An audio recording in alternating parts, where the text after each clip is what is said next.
салом тамошобинони дӯстру яку ширинаки мо.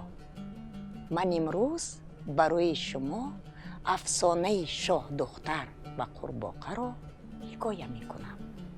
Бо диққат бошед. буд набуд, будгор буд. Замин набуд, шудгор буд. дар як замон, дар як макон, дар як кишвар, як шоҳи одиле дар қаср бо ҳамроҳии малика ва шоҳдухтари хурдакаку зебоякаш зиндагӣ мекард. Шоҳдухтар чунон зару зевару дӯст медошт ки ҳамаи бозичаҳояш аз зару зевар буданд. Бозичаи аз ҳама дӯстдоштааш ин тӯбизарин буд. Шоҳдухтар ҳар рӯз ба боғи назди қаср баромада бо тӯбчааш бозӣ мекард. рӯзе аз рӯзҳо ӯ чунон саргарми бозӣ шуд ки тӯбчаашро ҳаво дод ва тӯбчааш омаду ба чоҳ уфтод. Шоҳдухтар ин тараф давид, он тараф давид, ба чоҳ нигоҳ кард, аммо тӯбчаашро гирифта натавонист. тӯбчаам гум шуда гӯён шоҳдухтар гирья кард. ба ногоҳ аз куҷое садое омад. шоҳдухтар, чаро гирья мекунӣ? шоҳдухтар гашту ба тарафи овоз нигоҳ кард ва дид ки қурбоқае бо чашмони калон ба шоҳдухтар нигоҳ дорад. шоҳдухтар қиссаро ба қурбоқа нақл кард. тӯбчае доштам, бо тӯбчаам бозӣ мекардам. чунон саргарми бозӣ шудам ки тӯбчаамро ҳаво додам. тӯбчаам омаду ба даруни чоҳ уфтод. акнун тӯбчаамро гирифта наметавонам, намедонам ки чӣ кор кунам. қурбоқа гуфт: гирья накун, шоҳдухтар. тӯбчаатро ман гирифта медиҳам, фақат бо як шарт. аммо шоҳдухтар ба гапи қурбоқа гӯш накарда ба ҳамаи шартҳо розӣ буд.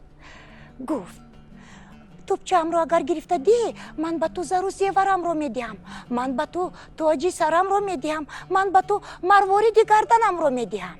аммо қурбоқа гуфт: қува! ба ман тоҷи сарат лозим нест, ба ман марвориди гарданат ҳам лозим нест, ба ман зару зеварат ҳам лозим нест. ман мехоҳам ки ту ваъда диҳӣ ки ту дӯсти қарин, дӯсти ҷони ман мешавӣ. шоҳдухтар мехост ки тӯбчаашро зудтар аз чоҳ бароварда диҳанд. зуд розӣ шуд. гуфт: ваъда медиҳам қурбоқаҷон, фақат тӯбчаамро баргардонда ба ман деҳ. қурбоқа гӯён ба чоҳ рафт.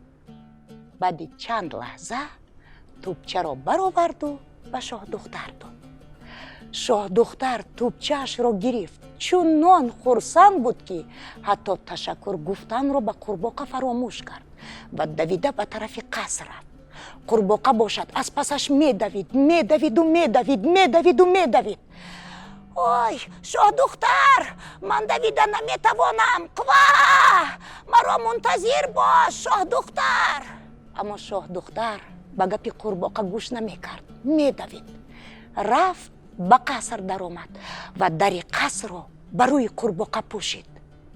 қурбоқа дар паси дар монд. рӯзи дигар шоҳ, малика ва шоҳдухтар сари дастурхони хӯрокхӯрӣ буданд. ба ногоҳ садое шунида шуд. шоҳдухтар, дарро кушо! ту ба ман ваъда дода будӣ. шоҳдухтар, дарро кушо! шоҳдухтар аз ҳарос давида рафт, дарро кушод ва дид ки қурбоқаи чиркинаки сабзак бо чашмони калон ба сӯяш нигоҳ мекунанд. вай зуд дарро пӯшид ва баргашту омад ба ҷояш нишаст. аз ин рафтори шоҳдухтар подшоҳ дар ҳайрат шуд ва пурсид: духтарам, магар аждаҳо барои хӯрданат омада буд? ин қадар дарро сахт пӯшидӣ? شاه دختر گفت نه پدرجان، وای یک قورباغه خنک و چرکین. قورباغه از تو چی میخواهد؟ و شاه دختر ناعلاج قصه رو به پدرش نقل کرد. پدرجان، دیروز با توپچه زرینم بازی میکردم. توپچه‌ام به چاه افتاد. توپچه‌ام رو از چاه گرفته نتوانستم. همین قدر کوشش کردم نتوانستم که از چاه برارم. در همین لحظه قورباغه از کجای پیدا شد. قورباغه توپچه‌ام رو به من برآورده داد، فقط با یک شرط. او میخواهد که من با وی دوستی کنم. اما پدرجان، من نمیخواهم با قورباغه چرکین و خنک دوست باشم. دخترم، مگر من تو رو همین گونه تربیه کردم؟ وقتی که وعده دادی باید به وعدت وفا کنی و همیشه باری دوستی رو تا به آخر برده رسانی.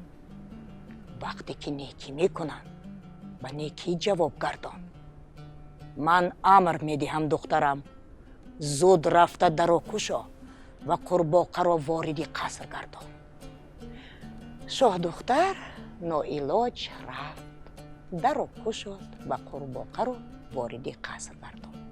قورباغه گفت قوا، من میخواهم از طبقچه‌ای که تو خوراک میخوری از همون طبقچه به من هم خوراک دهی. شاه دختر چنان در غضب بود که میخواست قورباغه را از تیریزه قصر به بیرون هوا دهد. اما باز هم پدرش گفت دخترم، تو وعده داده بودی، باید که به وعدت وفا کنی و بار دوستی را تا به آخر برده رسانی. به نیکی همیشه به نیکی جواب گردان. شاه دختر ناعلاج از طبق خودش به قورباغه نیز خوراک داد. بعد خوراک را خوردن قورباغه گفت قوا، من مانده شدم، خواب دارم. میخواهم که مرا به حجره خودت برده در حجره خودت خوابانی. شاه دختر ناعلاج قورباغه را به حجره‌اش برد و در یک گوشه او را خواباند و خودش نیز خواب رفت. یک پاس شب شاه دختر از آواز گریه بیدار شد. این طرف نگاه کرد، آن طرف نگاه کرد، کسی نبود و دید که قورباغه گریه میکند. آمد به نزد قورباغه. خیر، همه خواهش هایت را به جا آوردم، باز برای چی گریه میکنی؟ از من چی میخواهی؟ قورباغه گفت قوا، من در عمرم فقط یک آرزو داشتم. میخواستم که یک دوست قرین، یک دوست جانی داشته باشم، اما میبینم که این آرزوی من هیچگاه عملی نمیشود و من تو را مجبور کرده نمیتوانم که دوستی من باشی. برای همین فردا صبح مرا برده به چاه پرتو. قوا! دل شاه دختر خیلی سوخت به قورباغه.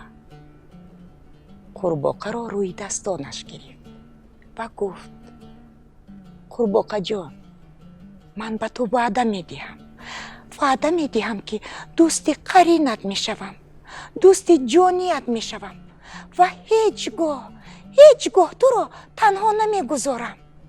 بیا اکنون خواب میکنیم، فردا صبح توپچه زرینم رو گرفته به باغ قصر برآمده دو کسه بازی میکنیم.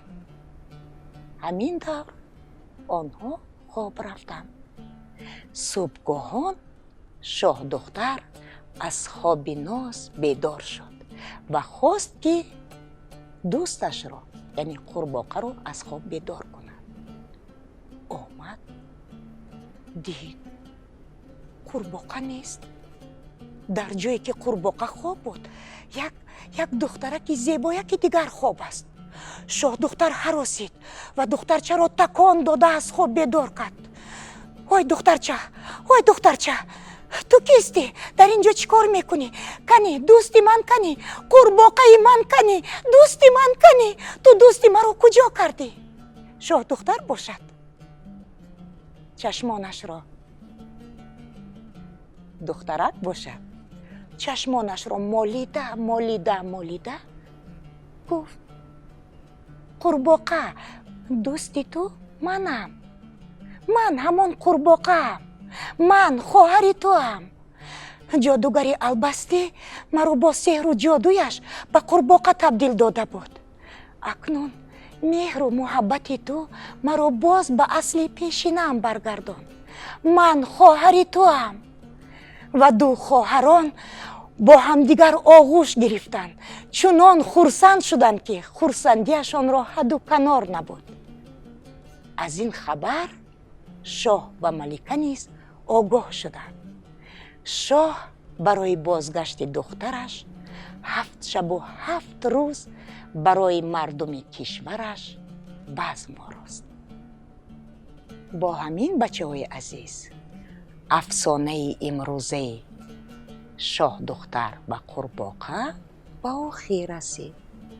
فکر میکنم که محتوای افسانه را درک کردید. یعنی وقتی که وعده میدهید همیشه به وعده‌تان وفادار باشید. وقتی با نفر دوستی میکنید کوشش کنید که بار دوستی را تا به آخر برده رسانید و همیشه نفرانی که به شما نیکی میکنند با نیکی جواب گردانید. خیر.